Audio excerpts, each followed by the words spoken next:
This is Film Talk, where we interview the brightest minds in filmmaking 5 days a week. Do you need a great camera for your next shoot? You may want to consider the world's lightest handheld Super 35 digital film camera, Blackmagic's Ursa Mini 4.6K. The Ursa Mini boasts a 4.6K sensor, global shutter, and up to 15 stops of dynamic range. It's perfectly balanced for handheld use and comfortable enough to be used all day long. Scene 1, take 1. Film Talk Nation, we are greenlit for yet another great show. Vanessa Frank here, and I'm excited to bring you our featured guest today, Meg DeAngelis. Meg, are you ready for your close-up? Hi. Yes, I am. My phone close up. Meg DeAngelis is an actress and social media superstar with over 4.3 million YouTube subscribers and 1.6 million Instagram followers. Meg has starred in the series Royal Crush and movies The Giant King and Summer Forever with Alison Stoner, as well as the upcoming DreamWorks release Trolls, in which she stars alongside Oscar-nominated Anna Kendrick, Golden Globe-nominated Justin Timberlake, Russell Brand, and Gwen Stefani. Her latest film, Dance Camp, was produced by John Chu as one of the very first features to premiere on YouTube's new subscription service, YouTube Red. Meg, it's an honor to have you on the show today. Hi. Oh my gosh, what an intro. That was cool. So, Meg, normally when I interview young actors and actresses as yourself, I typically start by asking them, how did you first get into the industry? But obviously, your story is a little different, as from what I understand, you built this ginormous social media platform, which was then kind of, from what I gather, launching pad for your acting career. So I would just love to, for our audience, of which I think a lot of executives, a lot of directors and producers listening to the show are really interested in this kind of emerging market of performers such as yourself who've already built a really strong platform for themselves and are bringing to a project an entire audience, which obviously has some significant marketing benefits. I think a lot of us are just interested in understanding, to start with, how one would even build such an audience. So I would just love to go back with you even to that time, kind of pre even you doing movies and TV shows, to when you first had that thought of, hey, I'd love to build a YouTube platform. How did you get stuck into that? Yeah, for sure. Okay, let's take it back to, I think it was 7th grade when I started watching cheerleading videos actually on YouTube, and I really liked how this videographer cut together, like, he kind of did profiles on cheerleaders and cut together really cool stuff with music that kind of highlighted, their best skills and performances throughout the season and like showcased who they were. And I just thought it was so cool. And so I started making like really, really simple videos, nothing that cool or anything, but just of some gymnastic skills or cheerleading tricks. Not really so anyone would watch them. Some of them, were only 6 seconds long, but I just had fun making them and I just wanted to see what it was like. And so I started actually, doing cheerleading videos. And then as I kept posting those, it could be like I would go 2 months without posting one, or it could be like I'd post one every day. I had no schedule and didn't even really think about anything like that. But people started commenting and asking me questions about my life and, what outfit or where my shirt was from in that one video that I was doing that like backflip in or whatever. So I started sitting down and answering those questions in a video. I call them, I think, like question tag videos, where I would it's basically like, thinking about it, it's kind of just like an interview, and I was just answering all the questions I got, and that kind of led me into the entire lifestyle world, and yeah, that's how it all started. So it's fascinating to me because it seems to me that YouTube market now, if someone decides, hey, I want to become a YouTube superstar like Meg DeAngelis, it's such a crowded field now. It's so noisy. It's so hard to get noticed. Do you feel that you kind of benefited from being kind of early on in that wave, or do you feel it's that you actually did something significantly different that allowed you to really get noticed? I think two things that made my channel successful are, one, that it all came from a really authentic place. I just didn't have a plan. I still don't really with my channel. I just make the videos that I like to for fun. And then the second thing is hard work. I definitely put a lot of hard work into my Yeah. videos, and some more than others, but it takes, like, you have to really love what you do to be able to put that amount of time into it, I think. So that combination of things, like those two things, I think really helps me. And you can apply that to any field you're in, really. Yeah, no, absolutely. So, are you at the stage yet where you have a team around you on your channel? Because I know there's a lot of YouTube stars that really have an entire outfit around their channel, and there's other stars that are still very much like, "Hey, it's still just me." Where are you in terms of that? Yeah, for sure. Well, when it comes to my videos, that is pretty much just still me. I mean, I have a girl, Lindsay. She helps me film my videos. Sometimes I do it by myself still, but it's so nice to have someone Yeah. do that, because then it takes away all of the tedious things, and like it's just so amazing because we're like best friends. So being able Yeah. to work together is so amazing, and her energy is just so good. So having that has actually really helped us make it more of a social thing. But so that's pretty much the only difference with my own videos is sometimes I do them with like one other person, but that's pretty much still just me. And then things outside of that, like doing things on other people's channels, or Awesomeness TV's channel, or things for movies and TV shows. I have a team of people who help like Yeah, of course. who help got me like introduced to all of that and Yeah. help with all of that. So, in terms of balancing your schedule, how do you work that? Because I would imagine when one has literally millions, I mean, 4.3 million YouTube subscribers, getting towards 2 million followers on Instagram, that's like a lot. I feel like I would wake up in the morning and have like a Instagram. thousand messages in my inbox and have a panic attack. How do you balance everything that you're doing with this social media just kind of empire that you built with for yourself with doing TV shows, doing movies and all the rest of it that you're doing? That's a really good question that I haven't really figured out yet. That's my goal, is to have that balance, like in life, just between work and play. But right now, I still definitely, come home at the end of the day to like my apartment, kind of really, really messy, and like have a cup of coffee in my fridge. Um, and, sometimes I'll be like, you know what, I can't do all of this. Like, there's too much to worry about. But then in the morning, I'm like, nah, we're good. Yeah. So I'd say I'm still trying to find that balance. But what helps is just like, no matter what, if I think to myself, like, it always comes back to just doing my videos. So if I know that I am like doing my videos and getting those up, then everything else feels a lot more at ease. Yeah. Yeah. So how often are you putting videos out these days? Well, I've never had a specific schedule, but it's been like I try to do once a week. Recently, in the last few months, especially like back when I was summer dance camp and working on other projects, it's been like every 2 weeks, I'd Mm, say. And that is really hard for me because a lot of times, like, I don't like making videos unless I'm really proud of them. So I've been putting up a lot of stuff that I feel like is just like, I'm really like happy and putting videos out, but it's not like my best. So that's been like a yeah. struggle for me lately, because I don't have like that time to focus as much on them. But also, I'm just so blessed for all the other opportunities and things that are happening right now that I don't want to miss out on them. So I'm Yeah. trying to like find the balance between living in the moment and then also, working for the future. So, in terms of that transition from being YouTube superstar to acting in a movie that stars people of the caliber of Justin Timberlake and Anna Kendrick. How did you make that transition? Because I know that there's a lot of YouTube stars that are very interested in making that transition, some of which have done so more successfully than others.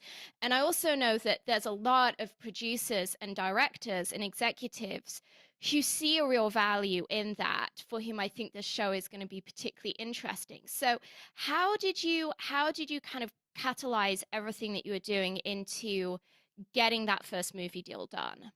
Well, I'm trying to think. It started off with very, very small things like cameos, because, like you said, we bring an audience, which is the most valuable thing to them.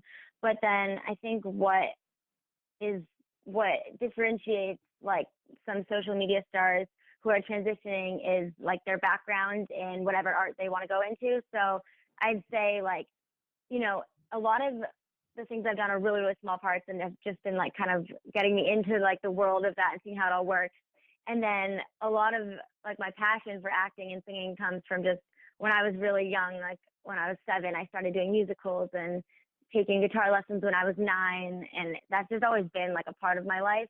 So I think having that really, really helps me because it's something that I loved when I was little and still love now. So I Yeah. don't know if I feel like it would have been different if I was starting, had never acted or anything before. I Mm. think it would have been a lot harder for me for sure. Yeah, but I mean, pragmatically, was it very much kind of that thought of, hey, I can bring this huge audience to a project that has a commercial marketing value? Was that kind of how you led that Mm-hmm. conversation with those executives to say to them, listen, I'm a businesswoman, you're a business guy. I can bring an audience of 4 or 5 million people to this project, and that's going to be something that you're going to get kind of for free, because if you were just to hire some actor who, didn't have that kind of a following, you wouldn't be getting the benefit of that strength of an audience. Was that kind of the approach that your team had to this, or was it more so just kind of an afterthought? It's not an afterthought, that's for sure. But I guess it just depends on the project. It's different for each one. Sometimes it's clearly like, to market it, to promote it. Like I was just in the first live One Take music video last night with Gwen Stefani, which was amazing. And that was clearly like a deal to promote it because I am obsessed with Target and Gwen Stefani. So getting to Mm, do that was just amazing because yeah. like getting to work with those brands and her.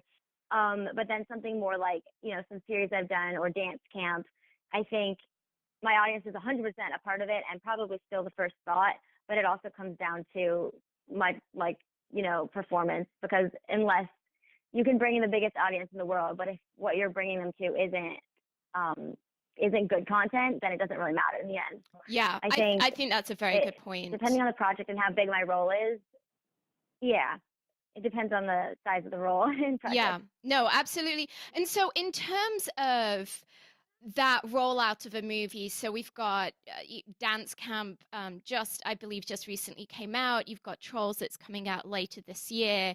Yeah. Which is really, I'm really excited to see it because it looks like a lot of fun, and you've got some great talent alongside you in that. In terms of the rollout of those movies coming out, are you very much looking at it? Are you kind of partnering with these executives in terms of having a campaign where you're messaging your fans and you're building awareness for that? Is that something that executives are kind of speaking to you about, being that you have got this following and there's maybe a desire to be really intentional with that? Or is that just something that you're kind of hoping is going to happen more organically? I think it depends. Like it happens if it's a like I don't sign on to a project unless I'm really passionate about it. So no matter what, it's going to be organic. So I think that I like having, especially like a lot of creative freedom with stuff like that. So I usually just get involved with projects where they trust that I'm gonna make a certain amount of posts, or Yeah. their like guidelines are so realistic that I would do double that anyway. Yes. So there's Yeah. never been anything where I've been like, oh, I have to remember to tweet about this. I Yeah. usually tweet way more than I'd even like have to if there were guidelines. Yeah. Well, I mean, it sounds like that's something where there's a real relationship there, where that's just going to be emanating out of what you're just doing anyway. So Meg, I'm interested to know, in terms of you have this background of performing pretty much solo to camera, and in recent times you now have this person who helps you with that, but it's very much been a creative process that's been driven by you, as it is for most YouTube stars. Hmm.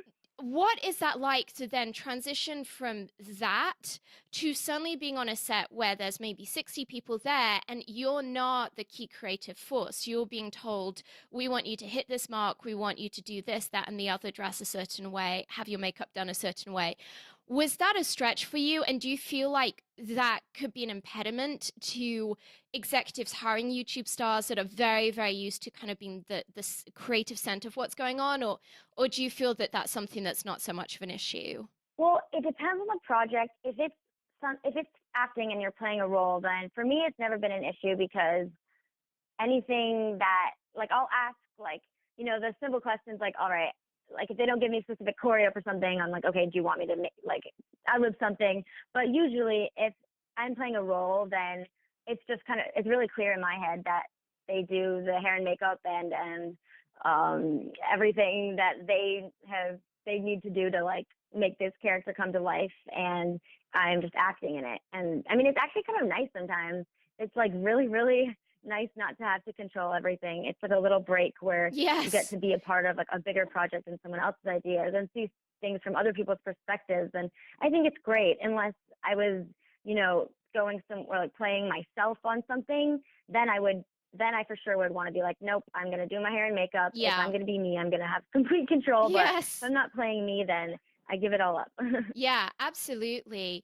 Um, Meg, what is in terms of this very interesting trajectory that you've had of of first becoming a social media superstar and now increasingly doing some really big film projects. I mean, it's no small thing to be playing a lead in a John Chu movie. It's no small thing to be acting opposite Justin Timberlake and Anna Kendrick. And I'm sure that there's a lot of similar YouTube superstars, your peers, who are probably looking on this very enviously as you're one of those that has really been able to make this transition. What's the biggest challenge that you've encountered so far in your career, and how did you turn that situation around? Let's see. Yeah, I mean, a lot of my friends and YouTubers, we all have different goals as YouTubers, so a lot of them are doing the same thing or working on other things, but it's really, really cool to see everyone's progress and my own. But I think the biggest challenge, it's probably been like keeping up with my channel while doing the other projects because I always feel so bad because my number one priority is my viewers because they're like my family. So Yeah. what they think is so important to me, and it really, really like it hurts to see comments that say like you don't care about us or you forgot about us because Oh. ultimately everything I'm doing is for them and like all the behind the scenes stuff and I put so much work into it. So sometimes it is hard to see comments like that, but yeah, I guess that is the hardest challenge, like balancing my channel and then these other projects. Yeah, it sounds like a creative growth spurt that's going on right now, and it's never easy when one's transitioning in one's career. It's definitely challenging. But my hope is that as your fans and your followers listen to this interview, they're really going to understand that there's some really exciting creative things coming up for you that as fans they're going to be able to engage in and hopefully get to see a lot more of you for many years to come as a result of you having that career longevity. Um, is that a concern for you? Kind of that thought of, hey, YouTube might not be forever. How do I make sure that I have career longevity and that I not just fizzle out? I mean, we have seen some YouTube stars come and go and their audience maybe like grow up or change or evolve. And um, has that kind of been a thought for you of Hmm. how do I take this platform and make sure that I'm still working in 15, 20 years time? Yeah, actually, for sure. Even just a year into starting my channel, I would have those thoughts like, what if the internet stopped working? What if we don't have internet? Like, or what if YouTube just goes away because, Then the it world would only started in crash. 2006. Yeah. Yeah, I think so. Mine would anyway. But I think I used to have those thoughts, but as YouTube kept going and there started being more digital platforms. Like at first I was like, okay, well I know I'm gonna get my domain, MeganDeAngelis.com. So I got that, but then like really quickly realized that like I didn't want to like be a part. Like I could have that kind of as a backup, I guess, to have a website. But what's so cool about YouTube is that it's a community. So there's being a part of a bigger platform is always so much more helpful, especially just in getting your content out there and giving you a voice. But I think as far as like longevity of my channel and like growth and people sticking with me, I think what kind of puts my mind at ease is that my channel has never had really like a genre. It started off cheerleading and has gone from just anything I kind of feel like putting out.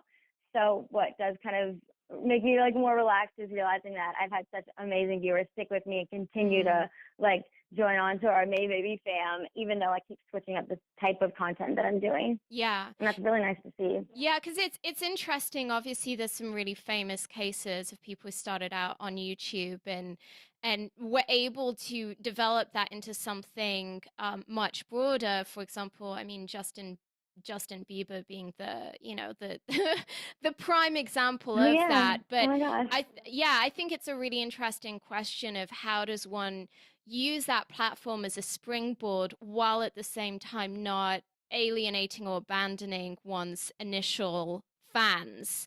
I think it's a very, very unique challenge. Yeah, I mean, I think the key, especially if it's something, if your goal is to go into, and I know I'm just learning actually that there's like traditional and digital, like I didn't even know what those were called until recently. But it's someone's goal to start on YouTube and move into traditional, then I think the key is to start on YouTube with what you want to be doing in traditional. So if that's singing, just make singing videos, you know? Yeah. But what I think what's so great about not having that goal of like getting out into the traditional world is that like sometimes it's fun not to just fit in a box and like, you know, people feel like they have to market themselves as a specific thing so that it's like people have that idea in their head and it's not too confusing. But I think what's so great about YouTube is like it kind of helps you break that and just be like, hey, I can be in any genre. I don't have to fit like a certain category, which is really, really cool. Yeah. In terms of taking your fans along with you, something that you were speaking about earlier, is that a concern or a Mm-hmm. pressure or a thought in your head when you're looking at a script? I mean, obviously, Dance Camp is on YouTube's platform, so Mm. inherently you're working there with executives who really understand your brand. But when you're looking at projects kind of outside of a YouTube type platform, something that's really a standalone project, is that a major thought in your mind of, is this going to fit with what my audience knows of me, or is there a desire there to kind of be like, you know what, I just want to look at roles for what they are as opposed to having to kind of fit into my pre-existing audience's expectations of my career. For sure. That actually, no matter what, that's definitely a thought when I'm looking at new scripts and projects. And I have turned down things just because I feel like it'd be a little bit too different for my viewers, or I felt like, you know, a lot of them are so young that I don't, I want to like, you know, stay still like myself and appropriate. But I think I'm so much the same as I am in my videos that it's not hard for me because I say no to the same type of things that they wouldn't want to watch because I wouldn't really feel Yes. comfortable doing them anyway. Yes. But I'd say as far as like if it's something like horror, I've had a really, really good response because what I always say on my channel is just like go for your dreams, try new things and have fun with it. And I think it's really nice to see them being like, go Meg, like look at her playing this like ghoster. She's playing this girl who gets killed. Like that's so cool. And I think that means so much to me just being able to do that. So I'm just pretty clear with them like about what is acting, you know, what's playing a role and what is like being myself. Yeah. So I don't think anyone would really get it confused. Because But I as far as like, you know, doing things where they're like rated R or inappropriate or things mm, nudity, I still stay away from all that. Yeah, because I think it is a really interesting challenge for talent like yourself that started out as child actors or very, very young, with content that was very PG. Like you look at a lot of Disney stars that end up kind of going off the hmm rails because they've for so long they've been in a box where there's been such an emphasis on what a very specific kind of audience wants that comes a point where they're like, I want to go do the opposite of that. But I do take your point that I think that, as you're rightly pointing out, the difference between that situation and yours is that you have always been in control of your own platform as opposed to just being kind of stuck into Yeah, a exactly. marketing machine at a young age where it's kind of like, hey, this is the script and you need to hit your lines and hit your marks and not complain. So I yeah, it's interesting to see the similarities and the differences between those two situations. um Meg, what do you feel is the most important thing for our listeners to understand right now about the evolution of the film industry, kind of from the standpoint of this emerging platform that you're coming out of, this very, very subversive kind of build your own audience platform. Because I love to hear from you on this, because I feel that we on the show we get to hear from a lot of people who are quite a bit older than you, executives that have maybe been in the industry for 20 or 30 years and are able to speak to the evolutions that they're seeing from what happened across the 70s and 80s and 90s and how that's transitioning. But obviously, with you being so much younger and you really being representative of this tidal wave that's just completely shaping and changing our industry. I would love to hear your thoughts on what you see the future as being in terms of how the film industry might transition as a result of all of this kind of digital platform and YouTube stars like yourself that are really kind of creating their own content. Hmm, that is a big question. I think, well, I've always kind of seen it as, I definitely do feel like I'm kind of one of the, I guess, like YouTubers, or kind of like came into YouTube at that time where it is kind of something new happening. Like I have that like gut feeling about things are changing. And I mean, people don't usually like change at first, but also if things never change, then nothing would ever move forward. So I'm really excited about it. And I think what I think is going to happen anyway is it's not going to be one or the other, like traditional or digital. I think they're kind of going to kind of blend together. And I think YouTube, the YouTubers who are really passionate about, acting or singing are going to keep doing that. But in ways like, I think because a lot of us have always had control of our own content, I think you're going to see a lot more YouTubers directing things and being behind the scenes and producing things rather than starring in them, because Mm, that is where a lot of us feel comfortable anyway. yes. And it's obviously a huge jump, like, because it depends on what type of content you make, but you can't just jump from making vlogs to directing a movie. But I think a lot of people have that same like drive to do something where they have control. So I think there's going to be a lot of both. And I think the YouTube stars who will be like acting in things and singing in things are going to be there because they really love it. And like, I don't know. I think it's just going to kind of be a blend of like traditional and digital. Like everyone's just going to, I hope anyway, everyone starts working together and is okay with it. Yeah, it's really interesting that you say that, because I think it brings up a very good point that a lot of us who are just trying to wrap our heads around what this all means, we definitely see the Mm-hmm. potential for hey,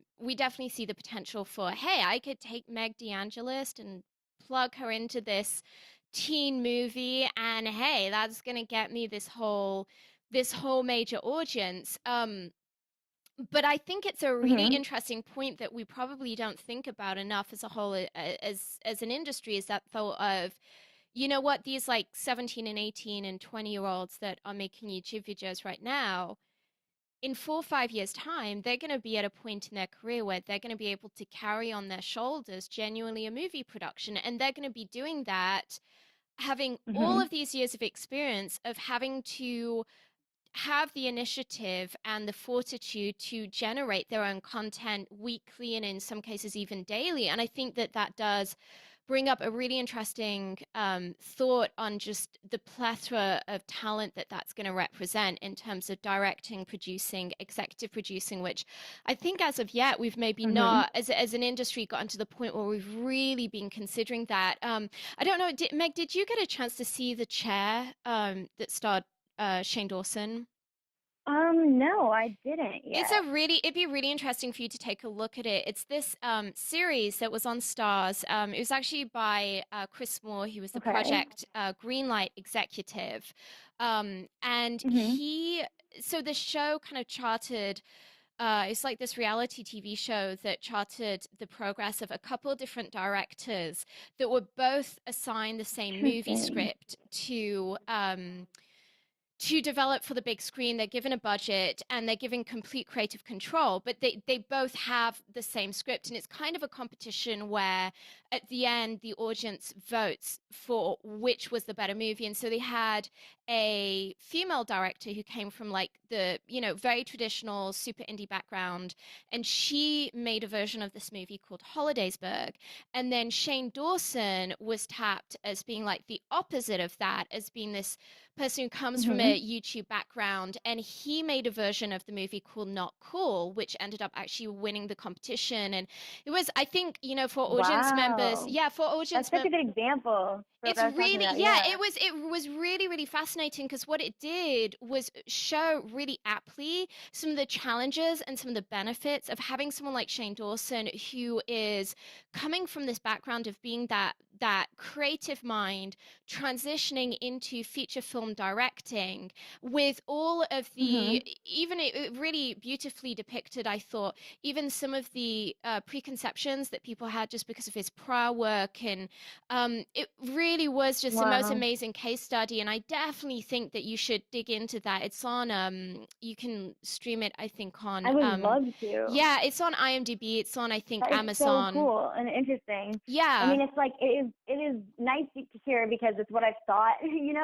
I've like all my friends that are YouTubers. Like, I don't think I've ever seen such hardworking people in my life. Like, some I know some people who just like, they like, even I work really hard, but I'm seeing people spend just like hours editing, and there's so many details and things that go into some types of videos that people don't even realize. And to see how hard these people work, and to think that it wouldn't mean anything in a traditional world just doesn't make sense to me. Yeah, So I think yeah. it's whoever, it's like they have this will to create things and this passion for it.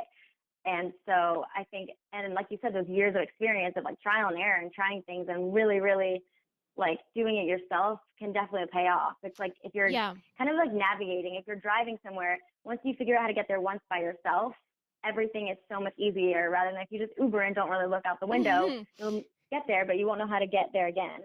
It's really interesting because that's definitely what came out to me from watching the show, The Chair, and watching Shane Dawson's journey in that was really two things. Was number one, he had such a conviction that he knew his audience, he knew what gags would work for them and which ones wouldn't, which is so valuable because with a lot of first-time directors, the issue is that they aren't sure of what they're doing, and they're very much looking to other Hmm. people for validation. And there is such a value to having a first time Oh. director who's like, you know what, I know my audience, I know what needs to be done, and they have that conviction that normally comes with the director being far more seasoned. The other thing that was really interesting was, as you rightly said, was to see that tenacity where if something wouldn't work out, like a location fell through or they had a problem with an actor, what Oh. have you, that he and his executive producer, or producer rather, had had gone so many times through kind of things not working out, that they had that incredible Mhm. ability to just like instantly bounce back with four different creative solutions for what they were going to do and really think on their feet, which again is something that Yeah, YouTubers are probably the most innovative people that I know. yeah, and that's something that typically is really lacking with first-time directors. Is oftentimes they have their Mhm. plan, and if the plan doesn't work, that can really freak them out. And so, I definitely think that you're making some really, really good points that I think a lot of our executives and a lot of producers that are listening to this show are going to be like, "Wow, we need to put some more thought into that as an industry." Um, well, Meg, we're about to enter our final act in which we're going to be getting some of your top recommendations. But before we do so, let's take a brief moment to thank our sponsors. When you're putting together that masterpiece movie, the coloring is a major creative decision. It can make the difference between whether the audience interprets your story as warm, cold, dark, or light, and it can help define the genre of the film. Here's a quick tip. Horror movies tend to have blue tones, romantic comedies tend to have warm tones, apocalyptic movies tend to be grey and washed out, movies in which reality is off kilter tend to have green tones, and action movies tend to feature a lot of teal and orange, particularly in their artwork. The Emmy Award winning Da Vinci Resolve from Blackmagic will help you get that perfect color for your next production. The DaVinci Resolve 12 combines professional nonlinear video editing with the world's most advanced color corrector, so you can now edit, color correct, finish, and deliver all from one system. The DaVinci Resolve is completely scalable and resolution independent, so it can be used on set, in a small studio, or integrated into the largest Hollywood production pipeline. From creative editing and multi-camera television production to high-end finishing and color correction, only DaVinci Resolve features the creative tools, compatibility, speed, and legendary image quality that you need to manage your entire workflow, which is why it is the #1 solution used on Hollywood feature films. Meg, welcome to the final act where you'll be sharing incredible resources and mind-blowing answers. Are you ready? I am ready. I think I'm ready. I hope I'm ready. Meg, what is the best advice you've ever received? The best advice I've ever received is from the Harry Potter books, and it was Dumbledore, and he said, "It does not do to dwell on dreams and forget to live." And I think it's great because it reminds you to like live in the moment no matter how hard you're working for something in the future. If you don't take that time to live now and in the moment, none of it really matters. I think that's incredibly So my wise. parents and stuff and friends have given me awesome advice too, but J.K. Yeah. Rowling gave me really, really good advice. No, I think that there's so much wisdom that, particularly for talent like yourself, who are really on the fast track at a very, very young age, and where, your career is kind of going at speed, lighting as you kind of are rapidly transitioning into getting to work with some really A-list Hollywood talent.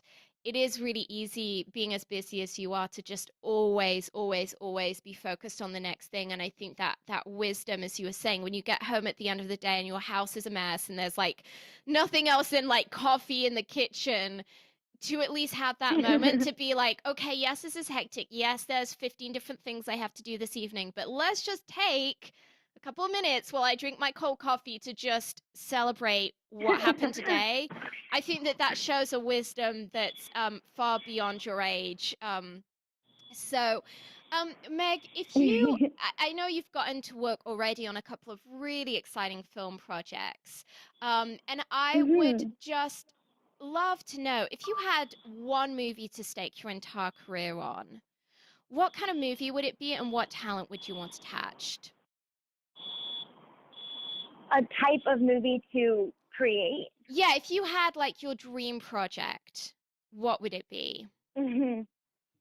Well, I mean, I can say I'm working on it already. I actually, my goal has always been to, I'll just start with a little background, I guess. I always wanted to be, like, I would watch the Spy Kids movies and the Harry Potter movies, and I loved them so much that I always wished I could be in one of them, if not in them, like, managing a prop table or something, so I could play Mm. with the cool gadgets and everything. And I thought that when I was younger. I literally used to wish that in like this fountain that I walked by on the way to the bus stop every morning. And so I never really forgot about that. And when I started actually having the resources to start thinking about creating something like that, I was like, you know what? I should do this. So my dream project would be a movie that is a mixture of Spy Kids and Harry Potter. So I'm actually working on that now, which is Very crazy. And I have cool. been working on it for a year now. So you kind of like that whole like kind of YA fantasy fiction kind of a project.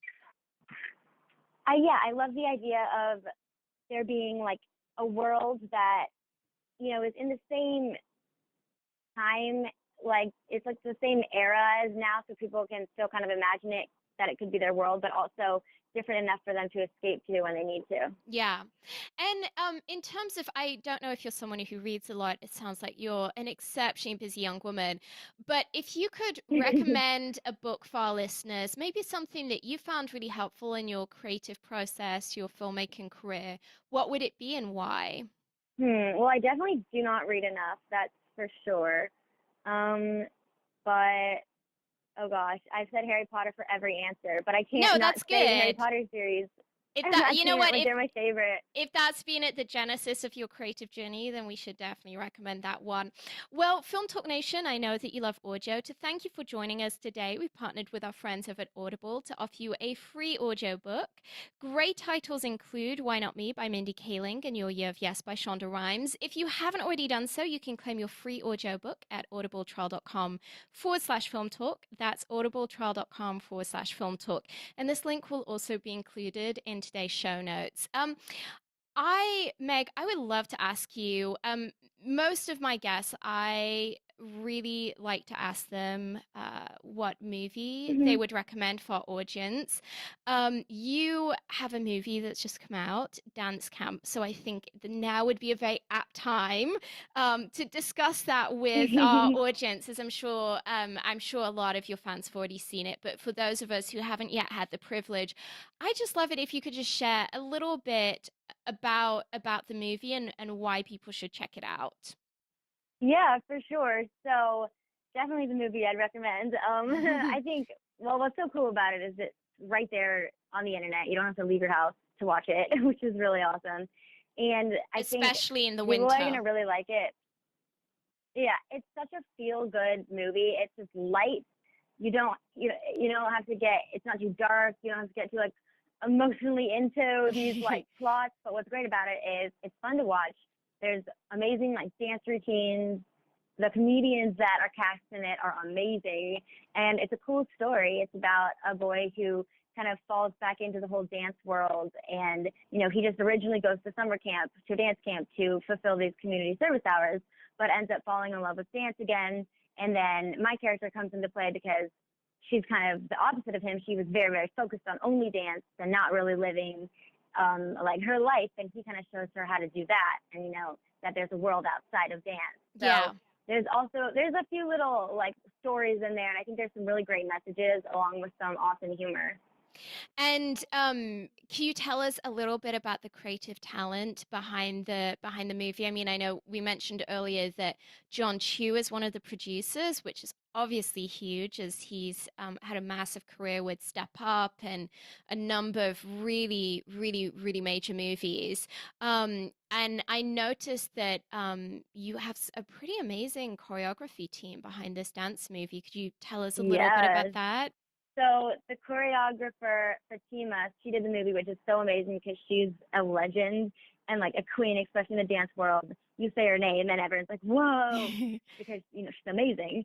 And so, with the help of Sean and Charm, we learned the choreography, which is really, really cool. So they were so amazing to work with and fun, and they really helped me. I'm so happy they put up with me not knowing how to dance at first, and teaching me things that they're used to teaching professional dancers and having people learn in a second. So having to work with me is probably harder than normal, but they were so amazing to me Because and helped me so much. of course, we have the choreographies by Fatima Robinson, who Hmm. choreographed The Voice and Dreamgirls and Save the Last Dance. And then, interestingly, you had a British female duo of directors, right, directing the movie. Yes, they're so amazing to work with. I think they they had such interesting ways of approaching things, and just like I can't describe it, but from like the second I started working with them, I just felt like so much like trust. Like no matter what, they're gonna create something awesome because they're so like visually intelligent, and they have a way of putting these colors together that are so funny and finding these moments and like the right awkwardness and the right like amount of things to make people laugh. And working with them was so great because even just them interacting, like they're such good friends, and they were always so nice to each other and to us. It was really, really great to work with them. And Yeah. I always love a female director. That's always fun. Yeah, I well, feel like I mean, it's so let's rare do to more. see a duo of female directors. We've seen a lot of duos of male Hmm. directors, but a duo of female directors, I think, is really unique, and it's a great reason why we should be supporting this movie because I think the industry definitely has some strides to make in terms of supporting our female directing talent. um so Meg, Definitely. you have a whole life online. So of all the people I could ask this question of, I feel very confident that you're going to be able to give me an interesting answer. if you could recommend, Oh gosh. so no pressure. Um, if you could recommend a website or an app for our listeners, maybe something that you found really helpful in your career as a filmmaker, as someone who's involved in the creative industries, what would it be and why? A website or an app? Ooh. Like one of the social medias or Yeah, sure. Anything that you would say, hey, this is a really, really helpful tool for anyone who's looking to hmm. get better at what they're doing in terms of filmmaking. Oh, that is such a good question. I mean, okay, I'm totally gonna say this one because I use this one every time I need to make a thumbnail for a video. And I make those like all the time. It's called PicMonkey.com. It's a photo editing website that like it's so what I love it so much because you could use Photoshop or use one of those softwares you have to download, but this is a website and it's literally free and you can basically like you can use they have so many different tools for different things, but you don't have to use them for what they're for. Like for example, there's an entire makeup section basically, and none of them really, in my opinion, work for makeup. I am not talented enough to do that afterwards in a photo or anything.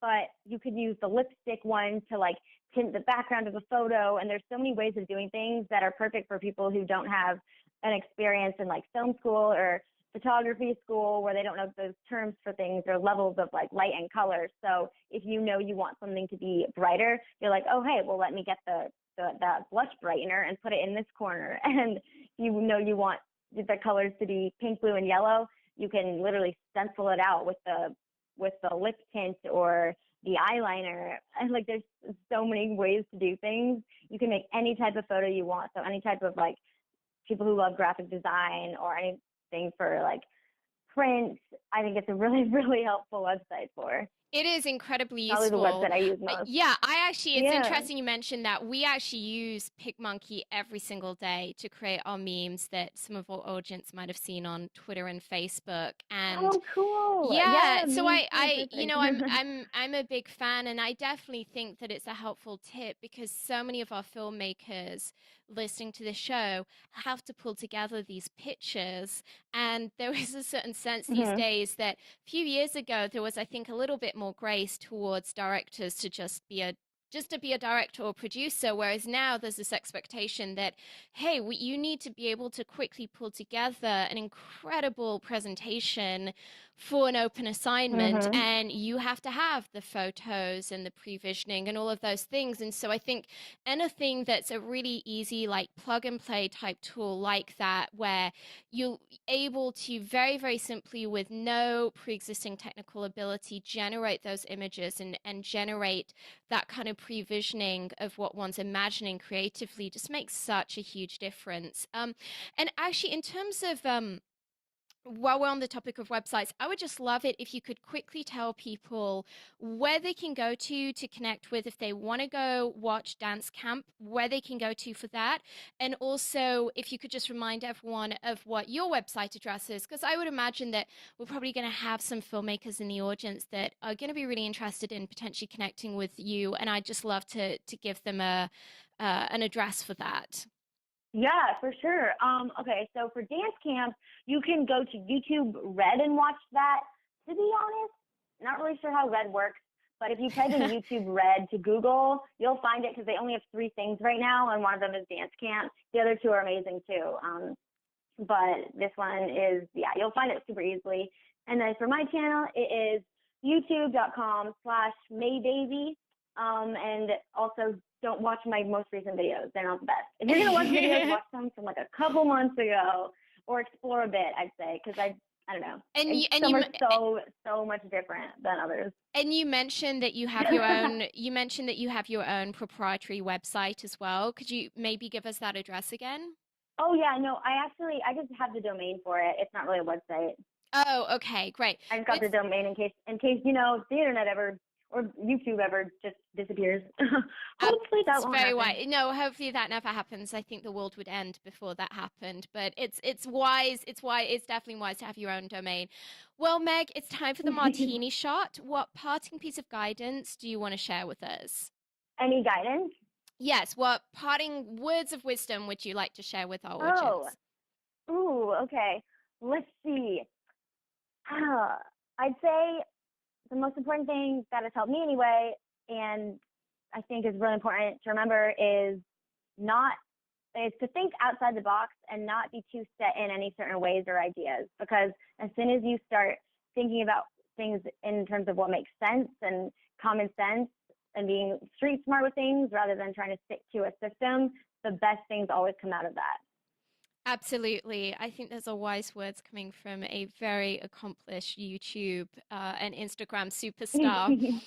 Well, that's a wrap, Film Talk Nation. In this industry, you're only as good as the people you know. And today you've been hanging out with Meg DeAngelis and myself. If you want to go the extra mile, head Woo. over to filmtalkpodcast.com and type Meg DeAngelis into the search bar. The show notes from today's show will appear along with everything we discussed, like Meg's recommended book and movie. Meg, we appreciate you sharing your priceless insight with us today. Film Talk Nation thanks you, and we'll see you on the red carpet.